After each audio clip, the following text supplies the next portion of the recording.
السلام عليكم، انا ابراهيم وده رايد كامل من اسكندريه لرشيد بالموتوسيكلات. هاخدكم في يوم كامل. طلعنا جروب موتوسيكلات بالتفاصيل اليوم كله. بدايه اليوم قابلت احمد الساعه 10 واتحركنا على نقطه التجمع المحدده اللي هيتحرك فيها الجروب. وبالمناسبه ان يوم الجمعه في اسكندريه اغلب الجروبات سواء موتوسيكلات او عجل او سكيت او حتى على رجليهم بيتجمع فيها نشاطات كتير، كل واحد بيمارس فيها هوايته المفضله. بعد ما وصلنا بدانا نرص فورميشن علشان نستعد نتحرك على وجهتنا وهي رشيد.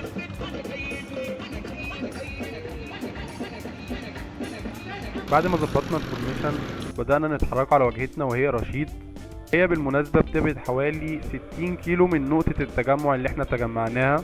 وبعدها بدأنا نمشوا في فورميشن بتعليمات واضحة، وهي اننا ما بنمشيش بشكل عشوائي علشان نراعي حق الطريق، وفي نفس الوقت نحافظ على نفسنا وان احنا نمشي ما نتلخبطش، نبقى متفقين على اشارات معينة علشان نعرفوا نوجه نفسنا صح. وبعدها خدنا طريق الدولي الساحلي اللي بيربط ما بين اسكندرية ورشيد. واللي ما يعرفش ليه رشيد اسمها بلد المليون نخلة، فهي اسمها الاسم ده او اللقب ده بسبب المنظر اللي انتوا هتشوفوه قدامكم، وهي بسبب النخل الكتير اللي موجود في المدينة. بعدها عدينا على كمين، واغلب الكماين ما بتوقفش الفورميشنات، خصوصا ان الفورميشنات دي صرح بيها وانها ما بتمشيش بشكل عشوائي، وفي نفس الوقت بيبقى ملتزمين بالخوذة والسيفتي والرخص في الاغلب. واصلا في اتحاد مخصص للدراجات النارية، هو اتحاد الدراجات المصري للدراجات النارية، وده بيبقى تابع لوزارة الشباب والرياضة. وده كان بيت جميل عدينا عليه. وهنا كنا وصلنا رشيد. واللي يميز رشيد عن اسكندرية هو نهر النيل، اللي هو اسكندرية فيها كل حاجة جميلة ما عدا ما عندناش نهر، وده حاجة احنا مش العادي بنشوفوها اصلا.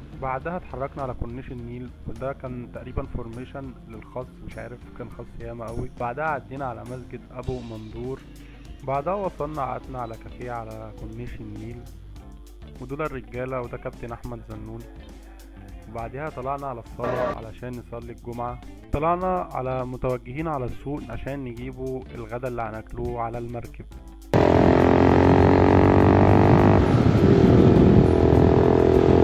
يا متهور ايه يا جدعان؟ الاشاره مقفوله. اشاره وايه الصوت ده؟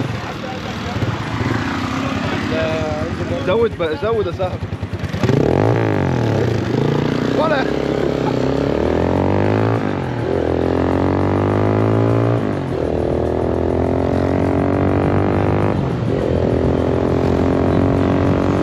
يا ابني واحدة واحدة يا ابني.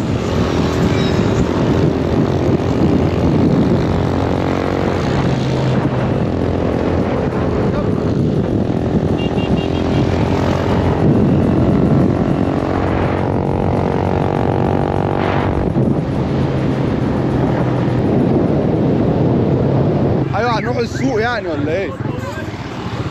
يلا عشان ما تصوروش يا رجاله.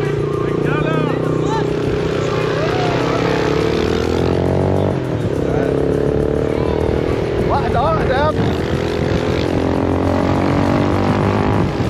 ايه ده؟ انتوا بتعملوا حاجات غريبة. ايه اللي خبط عندي؟ انتوا هتجيبوا ايه بس؟ هتجيبوا ايه؟ تعالوا هتجيبوا ايه؟ هنجيب بقى لحمه مفرومه ونروح نشويها ان شاء الله. نعملها بالعقل لحمه وتفرمها وبعد كده لا ممكن نجيب اللحمه من عند الجزار وهو الراجل بيفرم على طول. الراجل ده فهمان يا جدعان وينفع فود بلوجر. انت ما بتتكلمش ليه؟ ما بتتكلمش ليه؟ نجيب لحمه ونفرمها لحمه ونشويها. لحمه يلا طب يلا هنجيب بوبس. احنا في منشيه في الزرقاء. والله حلو السوق هنا. انا عارف ان هم بيطلعوا عربيات. ايوه هنعملوا ايه؟ عادي طلع كده بدل ما نطلع بالسكوترات نطلع كلنا في العربيه، اسهل مليون مره. هو ده الجزار؟ يا ابني يا رشيد ما بتطلعش كل 3 مره. ماشي نطلع سهل. ليه يا عم احنا بنيجوا رشيد ياما مش بس احنا بنجيبوا سمك. انا اول مره حوار الجزاره ده نعملوه. والله العظيم بنجيبوا سمك ناكلوه على المحشي، بيبقى حلو، سمك بوري مثلا ولا بتاع. بعدها استقرينا ان احنا نشتري لحمة بلدي ونوديها لواحد يشويها لنا. وبعدها رجعنا على مكان الكافيه. الحتة دي انا مصورتهاش. وبعدها بعد ما خلصنا قعدة على الكافيه وان احنا نتوجه انا المهم هنعملوا ايه؟ هنروحوا نجيبوا الكفته دي، احنا سايبينها تكشيوا بقالها ساعه. هنروح نجيبوها ونطلع ناكلوها على المركب. لعبة بمعنى الحق يعني.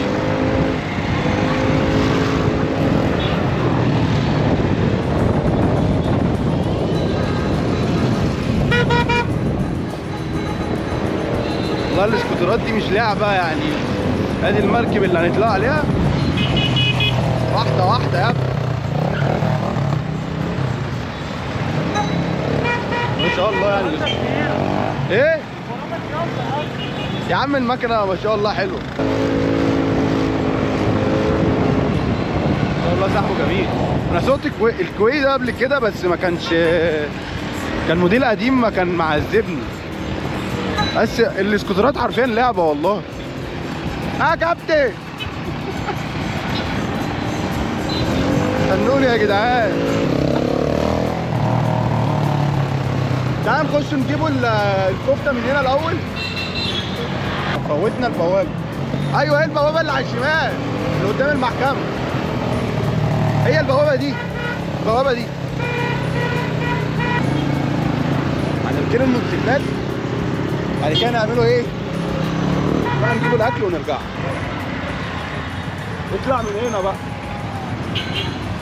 عندك طلعه؟ اهي بقى طلعك. هنعملوا ايه دلوقتي؟ هنروح نجيبوا تعال نصوروا بس الموتوسيكلات اللي معايا. يلا بينا احنا هنصور في السكه. يلا عندنا 25 رغيف. 25 رغيف ايه؟ هنجيب 25 رغيف لينا. طب مش هنجيبوا الكفته؟ ما هنجيب الكفته و25 رغيف والشيبسيات. ايوه احنا كده جبنا ايه؟ ايه؟ انت بتصور اصلا؟ اه ادي الشيبسيات يا جماعه. والكفته كده كيلو ونص كفته والعيش. ايوه والخضره. ايوه احنا كده كلفتنا كام كده؟ كده من 600 و200. ادي كده 800. 200 تسويه بالسلطات ب 840 معايا. دي كده 870 كله. 870 على 5. وجبه 5 افراد ب 870 يعني جنيه. الواحد واقف عليه 150 جنيه بلحمه بلدي بكفته بشيبسي بس حلو حلو. تقريبا احنا قلنا وبعدين 870. تطلع تاكلوا مع المركب زي الفل. ايه؟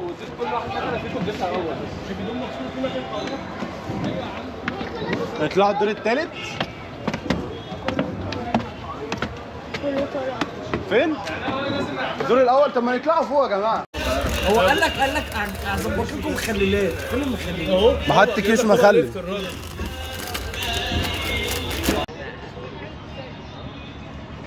السلام عليكم. عايزك لحطي كل ده في الفيديو. تعرف تعوم؟ قلت بالفيديو صعب ولا ايه؟ اعرف اعوم بس ده نيل يا صاحبي مش ايوه يعني ايه؟ الميه المالحه اسهل.